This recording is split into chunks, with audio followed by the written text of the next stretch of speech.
Hey guys, welcome back to another video with Cameroonian Grace Militaria. Today I will show you how to tell between an original World War II Canadian Mark II military helmet and a Canadian Mark II air raid helmet. Now, so there's minor differences to these, but you can tell which is which. So let's get started. So what's the story behind these helmets? Well, these helmets were first designed, like the style of helmet was first designed in 1915 by John Leopold Brodie because they needed a helmet in the modern warfare that they were having in World War I. Because in 1914 and 1915 they were only using wool caps for their protection. So they needed a steel helmet for their protection from shrapnel and all that. So in the first uses of this helmet was in early 1916. So this helmet was used from World War I all the way up through World War II, even a little after. I think they discontinued it maybe late 40s. They were already developing a new helmet called the Turtle helmet, or the Mark III, I believe. The Mark III was mostly issued at D-Day. They also had these type of helmets, but at D-Day, the Turtle helmet was also at D-Day.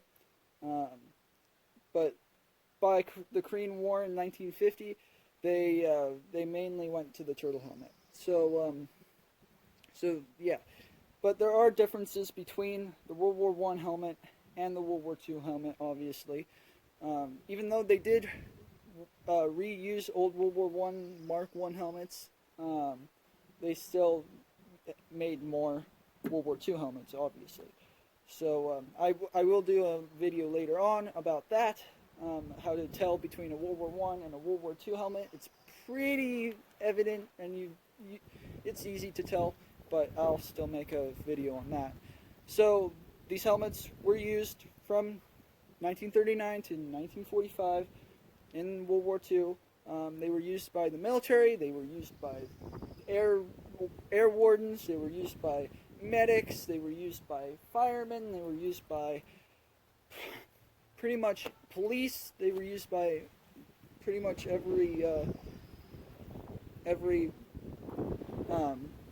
any person like that. Anyway, so yeah, these were made for air raids, especially in London, anywhere. If an ARP guy was in town, he would wear this for just protecting his head. So yes, let's get started in actually identifying how to distinguish it if it's an air raid helmet or a military helmet. So let's get started on that. So why do I think it's a Canadian air raid helmet? I mean, it could be a Canadian military helmet or a British military helmet. It could be anything, anything from military or anything like that. Well, there are some minor differences in the Canadian military helmets, even the British military helmets, and between Canadian military helmets and Canadian air raid helmets. So, first way to identify if it's an air raid helmet or a military helmet is look at the heat stamps, because you can't just look at it and go like, oh my gosh, it's an air raid helmet, unless it's painted white or black or whatever. But if it's painted green like this, it's pretty much you can't tell unless you look inside here. So first you have this stamp right here. It says GSW, DP, and H. So GSW meaning General Steelwares, and DP and H meaning Canadian Department of Pensions, Health and Welfare.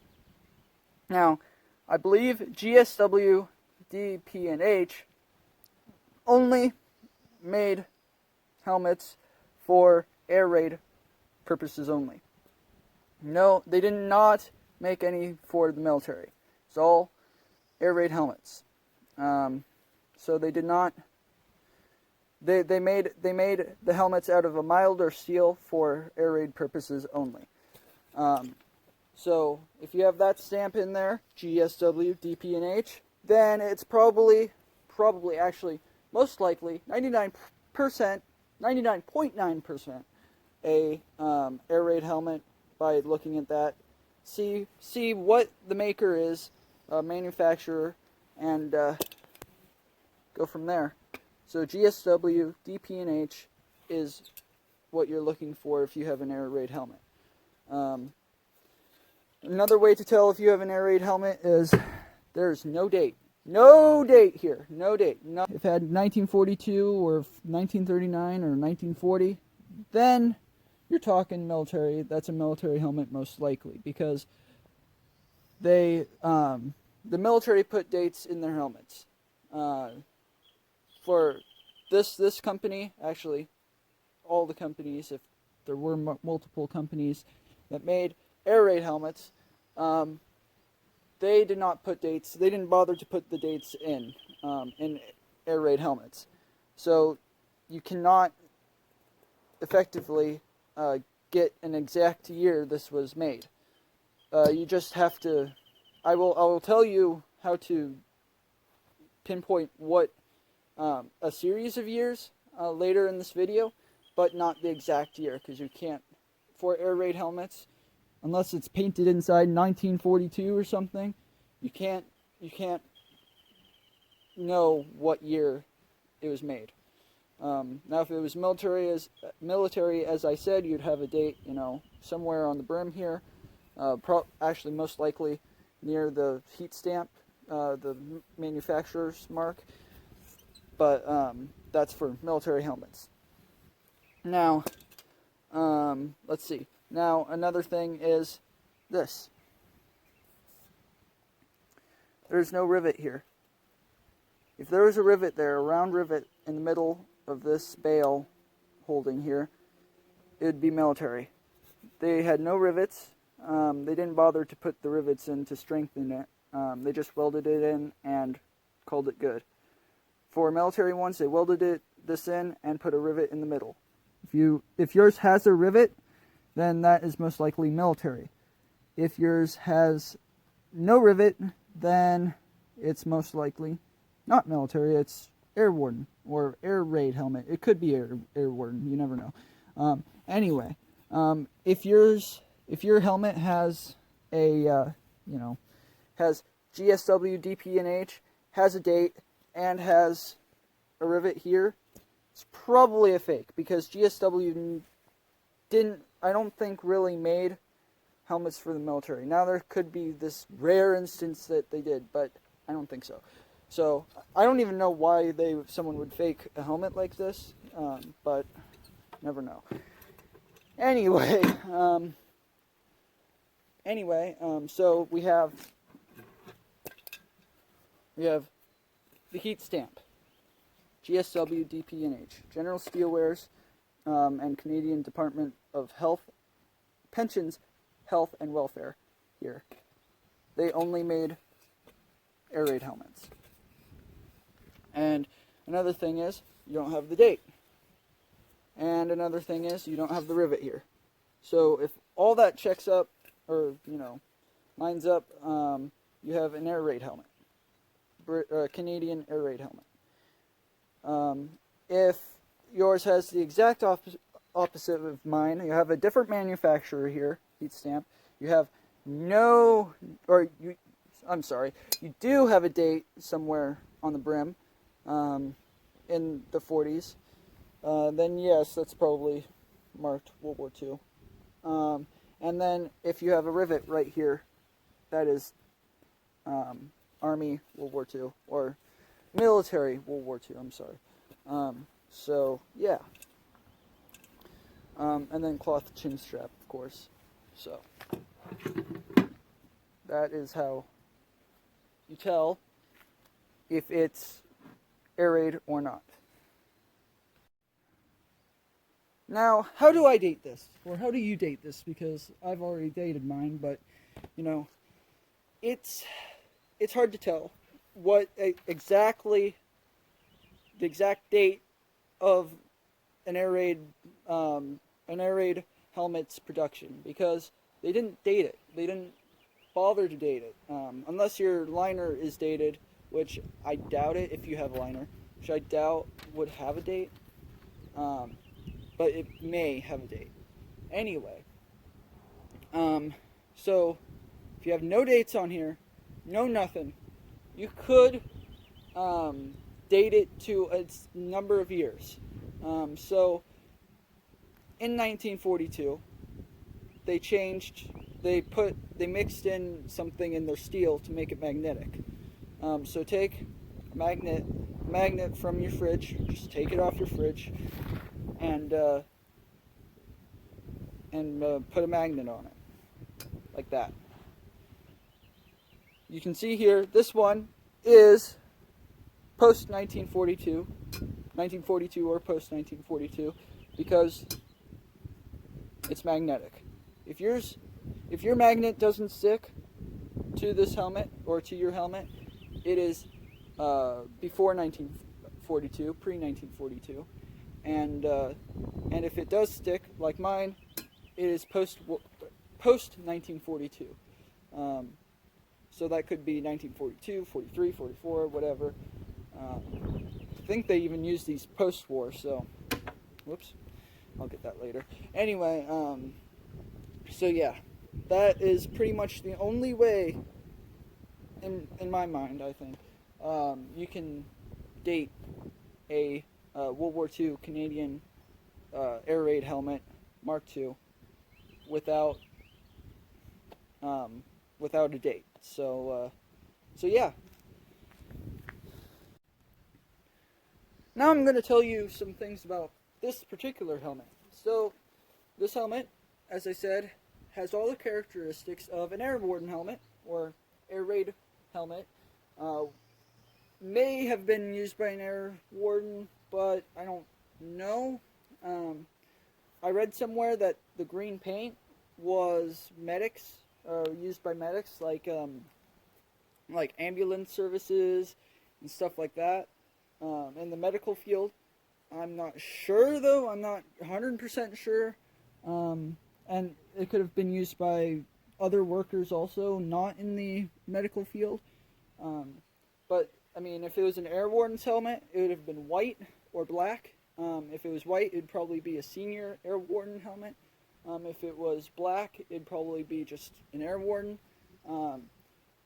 Another good way to tell, I'm going into telling how to, whatever. Anyway, another good way to tell if it's an air warden helmet, I mean, not all air warden helmets had this, but a lot of them did, is it's pretty obvious. If it has a W on the front, then that is probably, actually, that is an air warden helmet, a white W, or sometimes black W. If your helmet is white and it has a black W on it, then that's a senior air warden.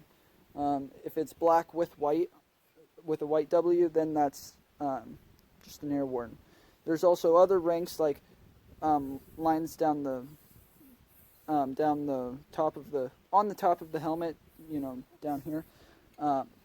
That also signifies rank. So I may do a video later on in my channel that tells how to identify rank in the ARP, the air patrol, or air raid precautions. I'm sorry, air raid precautions. That's what ARP stands for, and I will do a video on that. So yes. So this helmet also has no liner, which is fine with me. I bought this to play in years ago, and so I just put a towel in here as a liner and it worked pretty well. It wasn't too bad. It isn't too bad, because it's good for dressing up as a British Tommy. Anyway, yes, so doesn't have a liner, which is fine. Has the cloth chin strap, which World War II helmets did have. This, by the way, is not blood. I don't think so. It's rust, most likely. So the guy probably didn't bleed out all over the chin strap. So yeah. Anyway, other than that, it's a nice green helmet used for air raids in Canada. This is specifically a Canadian helmet for air raids. This is not British. This is Canadian. If yours is DP and H, GSW, DP and H, then it is Canadian, not British. So this is a Canadian air raid helmet from World War II, post 1942, with green paint, maybe medics, not sure, could be something else, with cloth chin strap and everything else. So it's a nice helmet overall, good for reenacting or collector's purposes. For me, it's collecting purposes because I'm not a World War II reenactor. I'm a Civil War reenactor. But it's just good for that sort of stuff because it looks exactly like the British military helmet. So just minor differences on the inside, but if you're wearing it, it looks exactly like a British World War II helmet, in my eyes, at least.